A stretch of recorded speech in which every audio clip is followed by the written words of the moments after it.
সকাল 9টায় অফিসে পৌঁছি, সেই 3:30 4টায় বের হই, কিন্তু আমরা বেতন পাচ্ছি না, তারা বেতন পাচ্ছেন, ভাতা পাচ্ছেন, কিন্তু আমরা কোথায় শিক্ষক, কিসের শিক্ষক, কেন শিক্ষকতা করছি, এর জবাবটা আজও এই প্রশ্নের উত্তর খুঁজে পাচ্ছি না। আমরা আর্থিকভাবে আমরা খুব ক্ষতিগ্রস্ত এবং আমরা এই অর্থের কারণে আমাদের পরিবেশে, আমাদের পরিবারের কাছে, আমাদের বাবা মার কাছে, আমাদের স্ত্রী সন্তানদের কাছে আমরা অপমানিত, আমরা লাঞ্ছিত। পর্যন্ত এমপিওর ঘোষণা না দেওয়া হবে আমরা এই প্রেস ক্লাব ছাড়বো না, আমরা এখানে লাগাতার অবস্থান করব, প্রয়োজনে আমরা শহীদ হব, তবুও এমপিও নিয়ে বাড়ি ছাড়বো ইনশাল্লাহ। আজকে আমরা নন এমপিও শিক্ষা প্রতিষ্ঠানের সমগ্র বাংলাদেশ থেকে স্কুল, কলেজ, মাদ্রাসা, কারিগরি শিক্ষা প্রতিষ্ঠানের সকল শিক্ষকবৃন্দ এমপিওর দাবিতে লাগাতার কর্মসূচি হিসেবে ঢাকার প্রাণকেন্দ্র জাতীয় প্রেস ক্লাবে দ্বিতীয় দিনের মতো আমরা অবস্থান কর্মসূচি পালন করতেছি।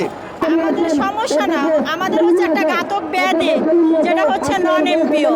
আমরা একটাই চাই, সেটা হচ্ছে নন এমপিও যে ব্যাধিটা, এই ব্যাধিটা থেকে পরিত্রাণ পেতে চাই, এই ব্যাধিটা থেকে বেরিয়ে আসতে চাই। আর এই ব্যাধিটাই হচ্ছে আমাদের বেতন বৈষম্য। কারণ আমরা শিক্ষক, আমরা পরীক্ষা দেওয়াই, আমাদের ছাত্রছাত্রী পরীক্ষা দেয়, আমরা হলে ডিউটি করি, খাতা দেখি, সব কিছু করি, কিন্তু একজন শিক্ষক যারা এমপিও তারা বেতন পাচ্ছে, আর আমরা নন এমপিও আমরা বেতন পাচ্ছি না, আমরা কিছুই পাচ্ছি না। আমরা সকাল 9টায় অফিসে পৌঁছি, সেই 3:30 4টায় বের হই, আর অন্য শিক্ষকরাও বের হন, কিন্তু আমরা বেতন পাচ্ছি না, তারা বেতন পাচ্ছেন, ভাতা পাচ্ছেন, কিন্তু আমরা কোথায় শিক্ষক, কিসের শিক্ষক, কেন শিক্ষকতা করছি, এর জবাবটা আজও এই প্রশ্নের উত্তর খুঁজে পাচ্ছি না। আমাদের ইন্টারমিডিয়েট স্তরে এমপিও আছে, ডিগ্রি স্তরে এমপিও নাই, একই প্রতিষ্ঠানে কাজ করি, একই টেবিলের সামনে বসে থাকি। ইন্টারমিডিয়েটের স্যারেরা কেরানি পেওন পর্যন্ত বেতন পায়, কিন্তু আমরা ডিগ্রি স্তরের শিক্ষক আমরা বেতন পাই না। আমরা সারা বাংলাদেশ থেকে আসছি, আমরা প্রায় 3,500 শিক্ষা প্রতিষ্ঠান থেকে আমরা হাজার হাজার শিক্ষক কর্মচারী আমরা এই প্রেস ক্লাব মাঠে অবস্থান করছি। আমাদের অধিকার, আমাদের মৌলিক অধিকার, আমাদের বেতনের জন্য আসছি, আমাদের এমপিওর জন্য আসছি।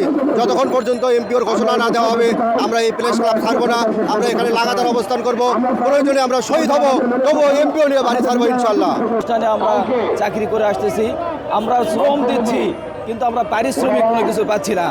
আমার নজিরের বাইরে যে কোনো বিশ্বের কোনো দেশে নাই শ্রম দিবে কিন্তু মজুরি পাবে না। আমাদের যেটা দাবি, 21 সালের যে সাংঘর্ষিক নীতিমালা তৈরি হয়েছিল, এই নীতিমালার আলোকে কোনো প্রতিষ্ঠানে এমপিও হওয়া সম্ভব না, কারণ অযৌক্তিক একটা নীতিমালা, অবাস্তব একটা নীতিমালা।